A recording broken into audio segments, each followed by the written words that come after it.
impatient. Have the witness reached a decision yet? Yes, Reverend. I will be going first. Oh man, you always gotta get your way. Alright, Eddie. Let's take our leave for now.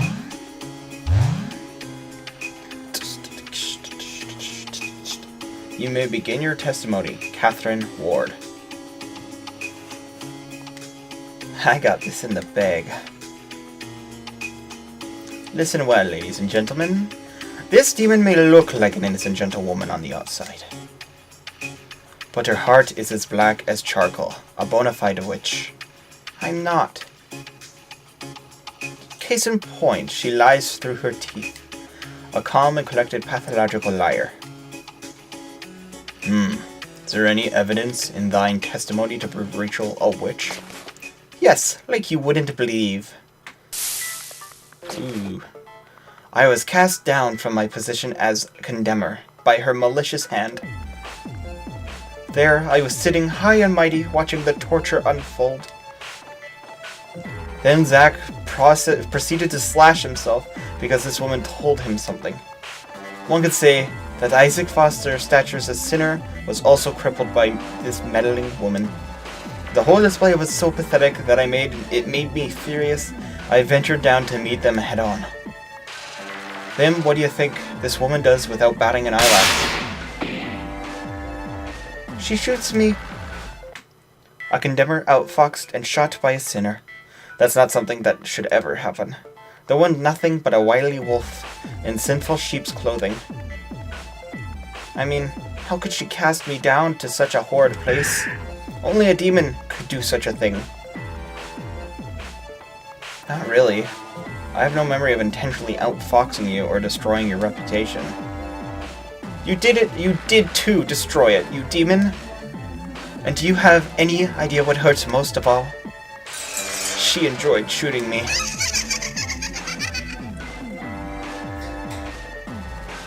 There's no ifs, ands, or buts about it. This is a witch we're dealing with.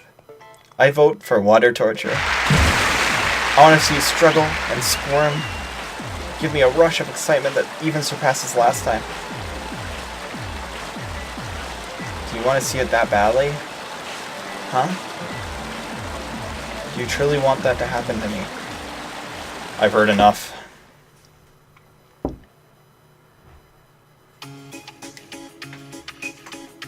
Reverend, we still haven't sentenced her yet.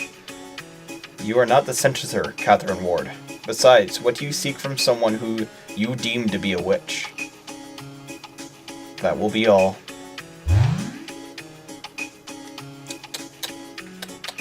Moving on. I call the next witness. State your testimony against her. Yippee! It's finally my turn. You guys are all so self-centered. Try and have a little compassion. Right, Rachel. Edward Mason, are you capable of testifying against this person? Yes, Reverend. I sure am. I'll go over the good and the bad about her. Then begin. Rachel is such a cutie. Her voice is like a songbird's, my favorite type of voice. That, and she's kind of like me. We're also close in age as well. Plus the way she knows exactly what she wants and goes for it. Which is exactly why I should have met you earlier, Rachel. I knew who you were, but the reason I fell for you was because I knew you were a lot like me.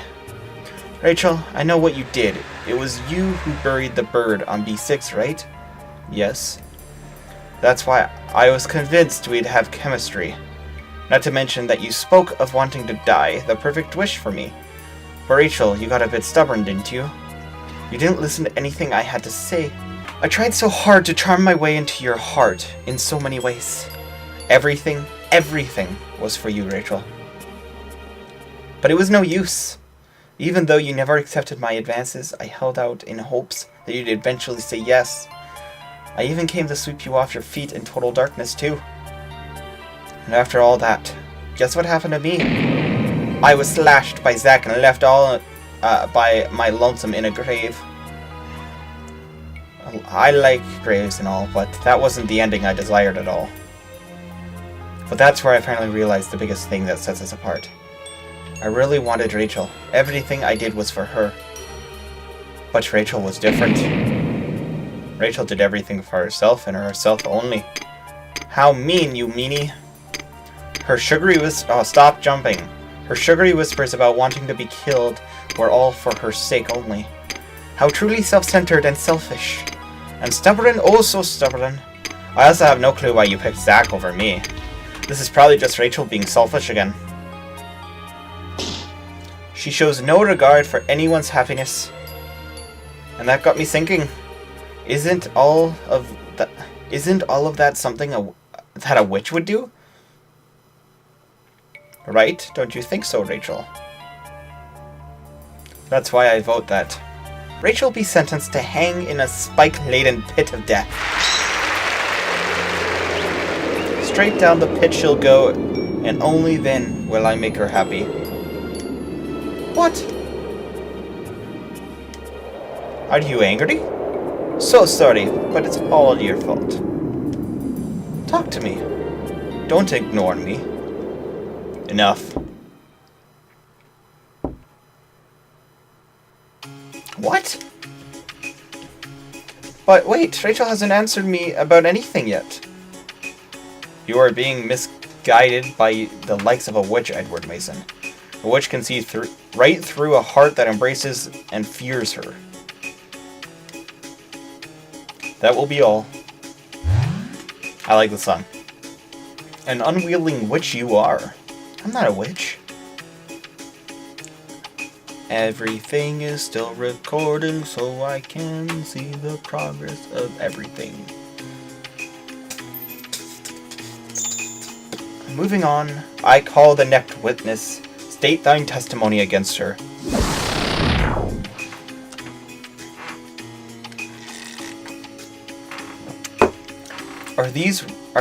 Are these ridiculous testimonies over now?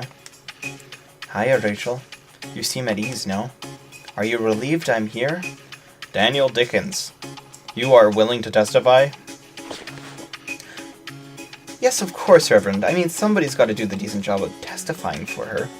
I must be the one to sing Rachel's praise. Hey, Rachel. You know I'd never misunderstand you, right? Then begin. To be truthful, it's ridiculous to testify about something so plain as the light of day. That's how much everyone misunderstands Rachel. It all started in the therapy room when I first met her. At the time, I was looking for the perfect pair of peepers. Living peepers forever frozen in death. Naturally, even dead peepers would do, but they get all cloudy. But it was not meant to be. After all, an average Joe peeper change immediately, depending on their emotional state. Despair to hope, disappointment to malice? Well, it comes with my profession. At the time, I was in charge of counseling her. Looking back on it now, it makes me so happy. Never have I seen such magnificence, such fascinating peepers. Such blue, murky, and tranquil lakes among darkness, enough to steal my heart. Then, during one of our sessions with her, the most obvious thing occurred to me. Her peepers were the very ones I sought, alive and forever frozen in death. I mean, there's no arguing that her heart is just odd. A pitiful, helpless soul. Daniel Dickens? Is what I say not true? Daniel. There's no way her soul could ever be saved, Danny. I mean, it's because her soul... Stop it.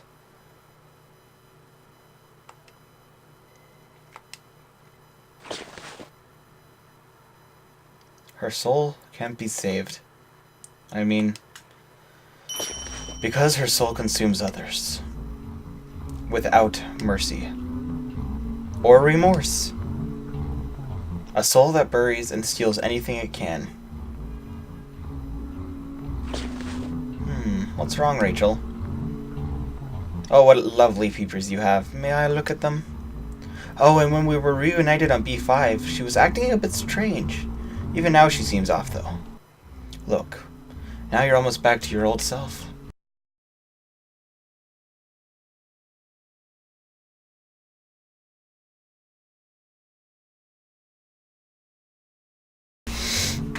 Everything will be alright as long as I'm here. Why don't we get through this together? Daniel Dickens? Sorry. Is that your testimony? I could go more into detail about what makes her so wonderful if you'd like. No need for that. I think I've heard more than enough. Not to mention your testimony was rather condemning. Witness, you may leave now. It will be alright, Rachel. You heard me, right? I said the real you shouldn't have its soul stolen.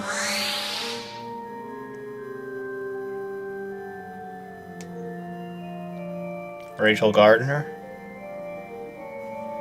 Your sentence has been determinized. You too heard the claims by each of them. Danny was especially telling. He is the most in tune with your background. 'Twas certainly Danny who watched over you the longest, and 'twas Danny who bore witness to the truth and never refuted you. He is no doubt infatuated with your sorceress. None of that is my fault, Doctor. Danny is just being selfish. Have you ever considered that you are being selfish one, Rachel Gardner? Eddie said so in his testimony. About how you neglected everything beside your own ambitions. And then there's Kathy. What an unfortunate soul. On top of tricking her to go as far as to entrance her in your spell. To see a woman of pride like her reduce an empty shell of her formal self, how appalling. You are a witch. No. Am I wrong? You are unable to even refute a single claim made against thee. Well, witch, let thee be cleansed.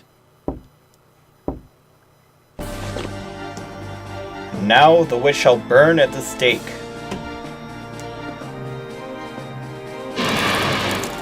Oh. I am not a witch. Who would believe words spilling forth from the mouth of a witch? No. Even after hearing the testimony, you remain steadfast in your claim. You murdered their hearts. Yes, you murdered their angelic hearts.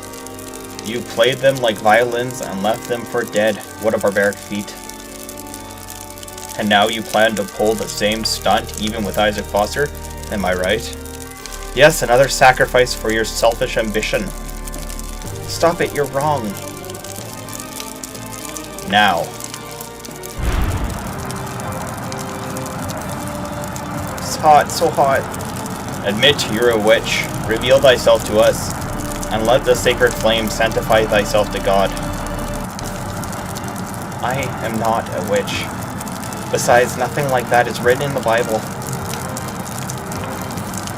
But of course, Rachel Gardner. That's because your so-called God doesn't exist. But you've been using the name of God this whole time. Yes, because I'm referring to my God. What? I am a servant of God. You might call me the God of this place. So you mean that you're God? Why, yes. Here I am, the closest being to God. I don't believe you. I don't believe you. I won't believe you. A faithful heart is significant of God's existence. My poor dear Rachel. You never had that from the start. So he's just self-centered. Or not self-centered, he's made this whole place pretend to be a god. Oh.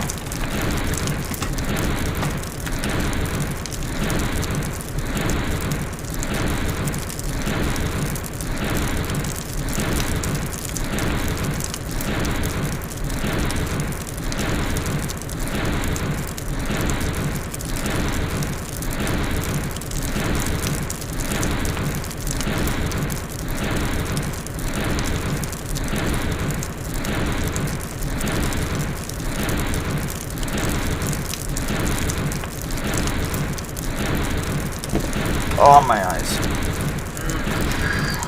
Let's finish this chapter. It can't be simple. It can't be. It can't be. God doesn't exist. How? That just can't be. I won't accept it. I can't accept it. The preacher insists that he is God, but that can't be. He's wrong. I don't wish to be killed by that God. But my God doesn't exist. Zack. But I want Zack. But I want Zack to kill me.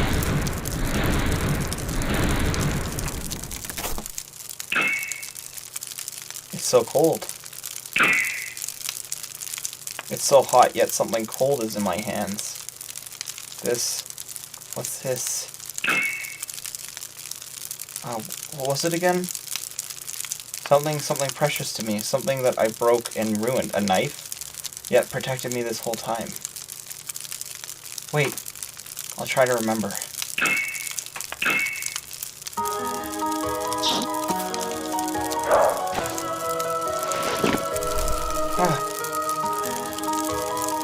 Zack's knife. I kind of don't understand what's happening, to be honest. A chipped knife is thrust into the floor. It's cold.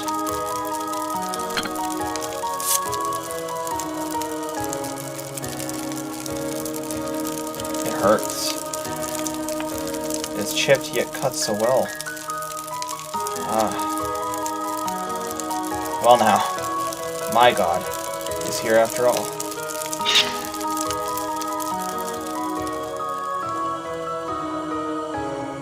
Huh?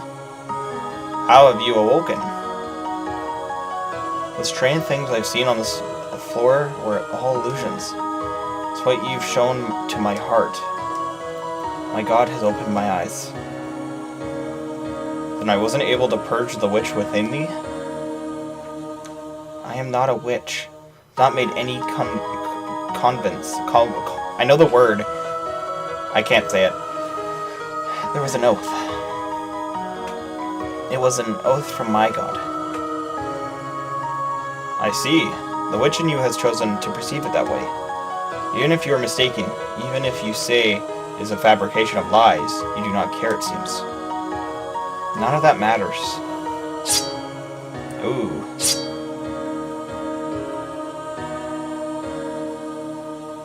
Hurry and give me that medicine. Oh, pitiful witch, who does not love anything but thyself, follow me.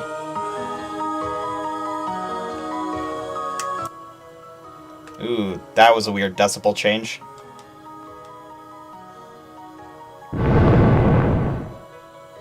Tis further back in the back. After you. Why? Well, Zack's asleep and I don't know what you'll do. I see. There is medicine on hither shelf.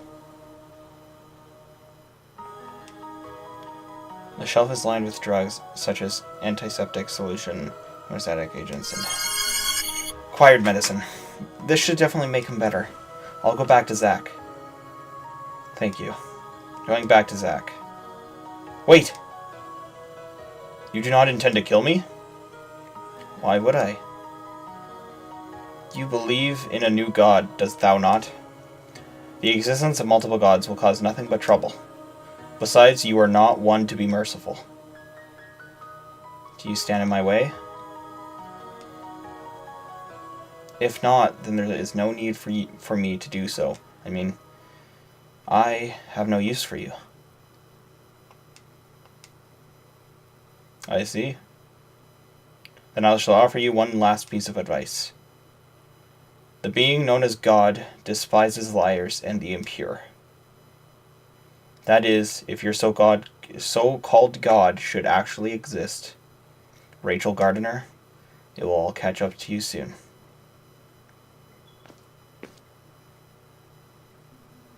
I got the medicine back to Zack. Come on, go, go, go. The door here. I feel like it was an illusion.